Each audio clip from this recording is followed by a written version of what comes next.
जय हिंद। आज आपण व्हिडिओ जो बनवणार आहोत तो SSC GDचे अर्ज सुटले आहेत त्याच्याबद्दल बनणार आहे।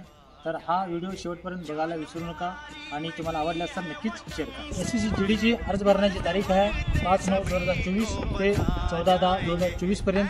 तर ह्याची जी शैक्षणिक योग्यता आहे, कोणते पण मुलं किंवा मुली 10वी पासवरती हा फॉर्म भरू शकतात।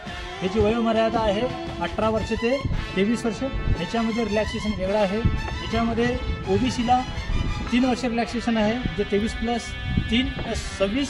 त्याच्यानंतर SC/ST रिलॅक्सेशन 5 वर्ष आहे, टोटल 23 वर्ष, परत 5 वर्ष टोटल 28 वर्ष। आणि ह्याच्यामध्ये टोटली वेकेन्सी आहेत। मुलांसाठी टोटली जागा आहेत 35,712 आणि मुलींसाठी जागा आहेत 3,869। ही टोटल SC/ST मुलं आणि मुलीसाठी 39,481 वेकेन्सी आहेत। तर त्याच्यासाठी लवकरात लवकर अर्ज करा आणि हा व्हिडिओ गरीब आणि कष्टकरी मुलापर्यंत पोहोचवा। जय हिंद, जय भारत।